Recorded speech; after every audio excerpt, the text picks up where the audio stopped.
Good morning. My research proposal plan is on the effects of single versus group living during COVID-19 lockdowns and age on increased alcohol consumption.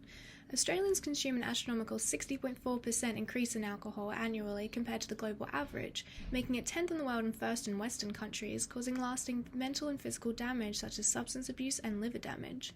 During the COVID-19 pandemic and confinement homes during the associated lockdowns, 70% reported they were drinking more and 34% started to drink daily. This is becoming a national issue as mental health plummets and alcohol consumption rises during lockdowns.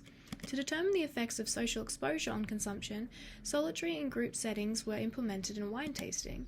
They found that solitary consumption was only high after they'd been in group settings, whereas group consumption remained high throughout. This is due to the exposure of others drinking creating an imitation effect and shaping their perception on the context-related drinking norms as they were in a wine tasting and it was socially acceptable to keep drinking if they were in a group. This supports the group mentality of an individual. If an individual were to start drinking in a group household, others are more likely to join. However, this doesn't explain the reasons a single house individual would start drinking, as there isn't any social exposure to imitate, and the social desirability effect to stop wouldn't occur as it may have if they were drinking alone in public. So the next study investigated looked into solitary versus social drinking in young adults in their own environments to produce more accurate and realistic results to predict alcohol use disorder, or AUD. They described alcohol was used in social settings as an expectancy that drinking will bring about positive emotional and social experiences, aka they'll be rewarded from it, which would be needed in the stress and boredom of a lockdown. But solitary drinking was more used to reduce negative thoughts, usually loneliness, which would be high in single-person households, or from depressive symptoms and suicide ideations, which there has been a recent increase of. However, overall, it was found that 75% of drinking youths reported their main motive for drinking was to have a good time with friends, and only 14 to 24% drank alone, and social drinking was the cause for increased consumption, even more per person the larger the group was. This may be due to alcohol availability, as friends often share or shout drinks for each other, and peer expectancies and encouragements to continue drinking, all resulting in excess. This supports an increase in consumption in group living, especially if living with friends or roommates of similar age.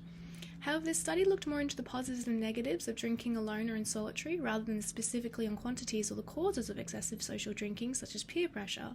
It also only looked at young adults who were more socially inclined anyway, rather than the old age brackets who naturally increase in isolation with age.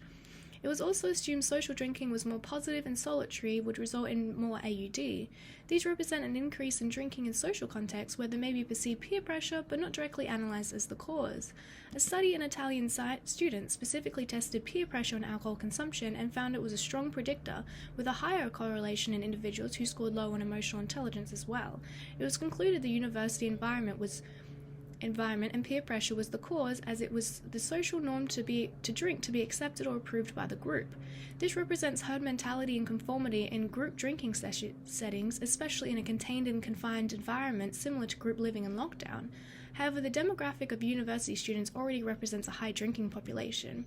So another study was done on thousands of unrelated 20-year-old Swiss men, and those who scored high on peer involvement positively and significantly correlated with increased alcohol consumption, with a weekly volume of 9 standards and at least one risky single occasion drinking a month of 11 plus standards. This further supports group living with peer pressure resulting in higher but disproportionately sample size for university students or male students only.